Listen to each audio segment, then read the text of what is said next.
High, welcome back to hello Sayali. आणि hello Sayali मध्ये तुमचं सगळ्यांचं अगदी मनापासून स्वागत आहे. तर तुम्ही आपले रेग्युलरली व्हिडिओज बघताय आणि आपले वेगळे वेगळे कलेक्शन सुद्धा बघताय, वेगळे वेगळे प्रोडक्ट सुद्धा बघताय.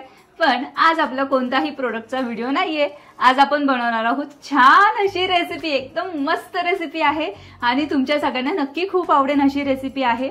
खूप सुंदर रेसिपी आहे. नक्की तुम्ही ट्राय करून बघा आणि कमेंट करून सांगा कशी रेसिपी. खूप सुंदर आणि इजी आहे, बनवण्यासाठी पण इजी आहे. आम्ही तुमच्यासाठी खास इजी असे रेसिपी घेऊन येतात. खरंच तुम्ही बनवा आणि आम्हाला कमेंट करून सांगत जा. खूप छान अशा रेसिपी असतात, आम्हाला तर खूप आवडतात. आयल्या तर वेट करते कधी यांची बनवायला होईल. आता आयल्याची फ्रेंड आली आहे म्हणून आयल्या तिच्याबरोबर गप्पा मारते, नाही तर ती आधीच असते व्हिडिओमध्ये. तिलाही आवडतं आणि आम्हालाही आवडतं तिला घ्यायला. पण सो काही आता ती तिच्या फ्रेंडमध्ये गप्पा मारते दोघी जणी. म्हटलं चालू द्या तुमचं. आणि इतकी इझी रेसिपी आहे आपली, म्हणजे हेल्दी सुद्धा आहे, बनवायलाही सोपी आणि हेल्दी सुद्धा आहे. लहान मुलांना तुम्ही टिफिनलाही देऊ शकता. इतकी छान रेसिपी आणि सोपी रेसिपी आहे. तर आता आपण बघूयात आपण काय बनवणार आहोत आणि त्याच्यासाठी कोणते कोणते पदार्थ लागणार आहेत तेही मी तुम्हाला सांगते. आज आपण बनवणार आहोत पिझ्झा पराठा. एकदम इझी रेसिपी आहे आणि हेल्दी सुद्धा आहे बरं का, कारण त्याच्यामध्ये मस्त व्हेजिटेबल्स यूज होणार आहेत. चला आपण बघूया काय काय लागते त्याच्यासाठी. हे बघा, ह्या सगळ्या शिमला मिरची पाहिजेत. आता ह्याच्यापैकी तुमच्याकडे ज्या अवेलेबल असतील त्या तुम्ही घेऊ शकता. आणि इथे आहे हे मसाले आपले, चिली फ्लेक्स, ऑर्गॅनो, ही मिरी पावडर आणि हे मीठ. इथे आहे हे पनीर किसून घेतलंय. हे आहेत कॉर्न उकडून घेतलेत आणि मीठ आणि थोडीशी हळद पावडर टाकून उकडून घेतलेत हे. आणि हे आहे चीज. आता हे आपलं नॉर्मल चीज असतं तेच घेतलंय मी, 4 क्यूब्स घेतलेत. पण ह्याच्याऐवजी तुम्ही मोझरेला चीज सुद्धा घेऊ शकता. आता तुमच्याकडे या सिमला मिरची अवेलेबल नसतील तर तुम्ही फक्त ग्रीन सिमला मिरची सुद्धा घेऊ शकता.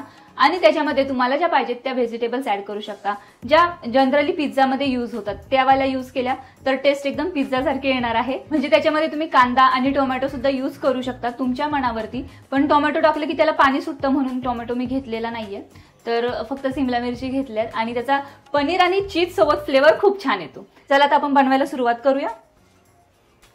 आधी मी ह्या सिमला मिरची सगळ्या कट करून घेते आणि आतमधल्या अशा बिया पण त्याच्या काढायच्यात.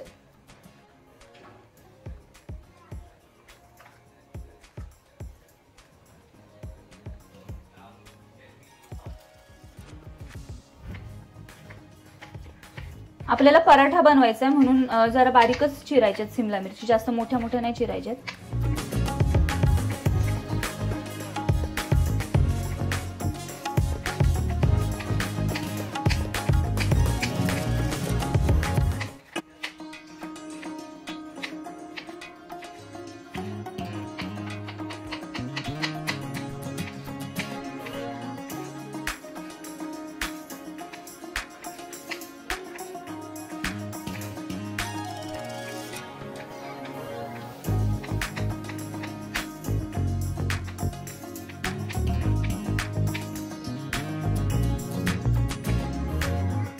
हे बघा, आपली सिमला मिरची आता ही कट करून झालेली आहे. आता ते आपण सगळं मिक्स करूयात.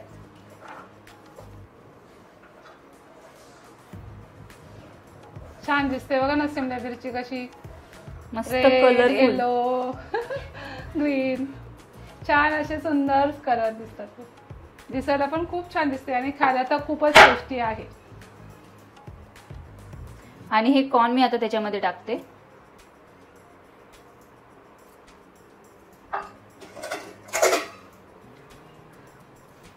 त्याच्यामध्ये आपण हे पनीर ऍड करूयात. 200 ग्रॅम पनीर आहे, हे किसून घेतलंय.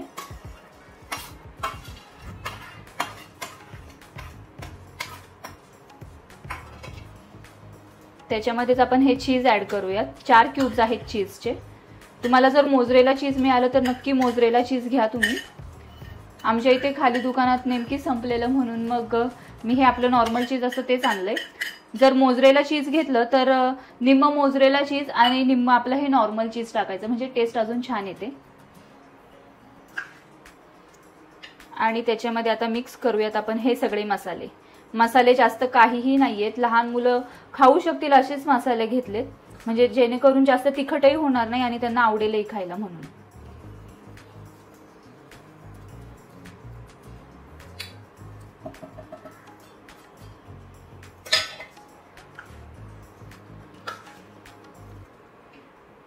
आता हे स्टफिंग आपलं मिक्स करून झालेलं आहे. बघा किती छान दिसतंय, कलरफुल एकदम, आणि त्याची टेस्टही खूप छान लागणार आहे.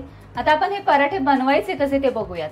पराठे बनवायचे म्हणजे इथे आपल्याला चपातीचं पीठ तर लागणारच, तर ते मी ते मळून घेतलेलं आहे. आणि नॉर्मल आपण चपातीला बनवतो तर तसं नाही मळायचंय पीठ, जरा घट्ट मळायचंय पीठ, म्हणजे आपले पराठे फुटतही नाही आणि छान होतात. चला आपण आता बघूयात कसे बनवायचे आहेत हे पराठे.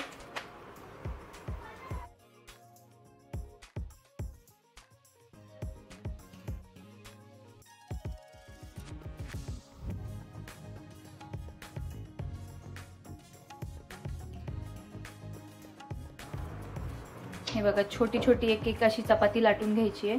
एका पराठ्यासाठी आपल्याला 2 अशा छोट्या चपात्या लाटायच्या.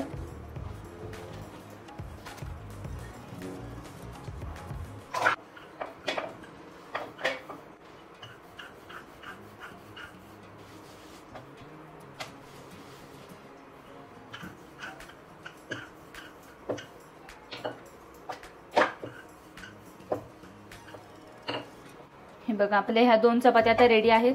आता ते ठेवायचे इथे डब्यावर. ठीक आहे, मी छोटासा डब्बा घेतलेला आहे.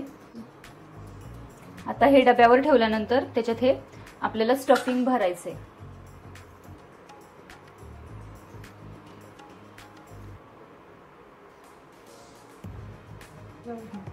आता त्याच्यामध्ये ही आपल्याला दुसरी लाटलेली चपाती ठेवायची.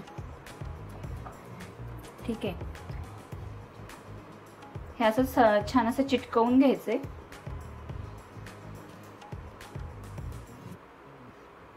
आणि मग असं डबा उलटा करायचा.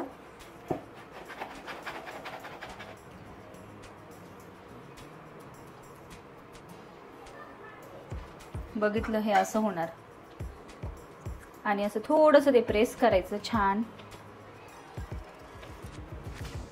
आणि मुलांना अट्रॅक्टिव्ह दिसावं म्हणून असं फोक घ्यायचा आणि फोकने असं थोडंसं डिझाईन बनवायची. जितके अट्रॅक्टिव्ह आपले पराठे दिसणार, मुलं ते तेवढ्या आवडीने खाणार.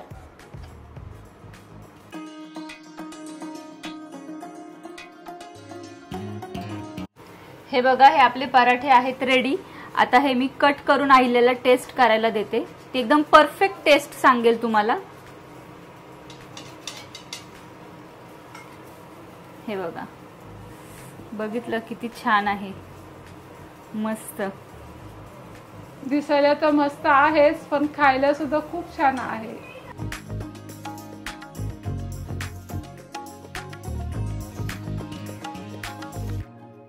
आईला कसं आहे, हाऊ इज इट?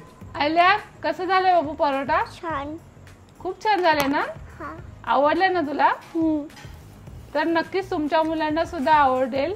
खूप छान झालंय, खूप टेस्टी आहे. हा तुम्ही टिफिनला सुद्धा देऊ शकता तुमच्या मुलांना. तर मी आयल्याच्या नानाला विचारते, समीर कसं झालाय परोठा? खूप छान झालाय, मस्त. बाहेर पिझ्झा खाण्यापेक्षा हा घरातला पिझ्झा जरा बरा वाटतो. आणि हा गव्हाचा बनवलेला आहे, तुम्ही तर बघितलंच आहे. त्याच्यामुळं असं तुम्ही नक्कीच घरात बनवा. नाश्त्यासाठी पण बनवू शकता, लंचसाठी पण बनवू शकता. हा बाबू, काय बाबू? मधाचा पिझ्झा असतो ना, त्याच्यापेक्षा गव्हाचा. अच्छा, बरोबर. बघा, आयल्या बोलते मैद्याचा पिझ्झा खाण्यापेक्षा तुम्ही गव्हाचा हा परोठा खा, खूप छान लागतो. अगदी पिझ्झा सारखं लागतो ना बाबू? Same pizza, same pizza. बघा, आयल्याच्या नाण्याला सुद्धा खूप आवडलेला आहे. आणि खरंच तुम्ही असं घरी बनवत जा, म्हणजे मुलं बाहेर खाणार नाही पिझ्झा वगैरे. ते तर शरीरासाठी चांगलं नसतंच पिझ्झा वगैरे. त्याच्यासाठी तुम्ही हे असं घरी बनवा, छान लागतो. आणि पूर्ण भाज्या त्याच्यामध्ये यूज होतात. मुलं न खाणाऱ्या भाज्या पण अशा ह्याच्यामध्ये खातात. त्याच्यामुळं खरं शरीरासाठी छान आहे आणि टेस्टी आहे. अजून देऊ समीर? दे, अजून दे. खूप छान झालंय, मस्त. तुम्ही आमच्या घरच्यांची रिॲक्शन तर बघितलीच आहे. त्याच्यावरून तुम्हाला अंदाजा आलेलाच असेल की कसे झाले आहेत पराठे. पिझ्झा पराठा एकदम पिझ्झा सारखी टेस्ट. आणि बाहेरचा विकतचा पिझ्झा खायची अजिबात गरज नाही. त्याच्यामध्ये मैद्याचा बेस असतो आणि मैदा शरीरासाठी आपल्या चांगला नसतोच. तर तुम्ही नक्की हा पिझ्झा पराठा ट्राय करा. एकदम बाहेरच्या पिझ्झा सारखीच टेस्ट येते. सगळे हेल्दी पदार्थ आहेत त्याच्यामध्ये. त्याच्यामुळे तुम्ही ते नक्कीच प्रत्येक आठवड्याला बनवू शकता, मुलांना टिफिनला देऊ शकता आणि मुलं ज्या भाज्या खात नाहीत त्या भाज्या त्याच्यामध्ये नक्कीच टाकू शकता. येस, कारण तुम्ही जर आठवड्यातून 2 वेळा जरी बनवून दिल्या तरी कोणीच घराचे नको म्हणणार नाही. एवढा टेस्टी आणि छान लागतो. आमच्या घरातल्यांनाही सगळ्यांना खूप आवडतो, त्याच्यामुळे आम्ही नेहमी बनवतो. मी आता विचार केला की तुमच्यापर्यंत पण हे रेसिपी पोहोचावी आणि तुम्ही असं छान छान बनवून खावं, म्हणून तुम्हाला आम्ही शेअर केलेलं आहे. तर नक्कीच बनवा आणि खा आणि आम्हाला कमेंट करून सांगा की कसा झालाय तो. तुम्हाला जर आपले व्हिडिओज आवडत असतील तर नक्की व्हिडिओजला लाईक करा, शेअर करा, कमेंट करा आणि चॅनेलला सबस्क्राईब नक्की करा. येस, चला भेटूया नेक्स्ट ब्लॉग मध्ये. तोपर्यंत बाय.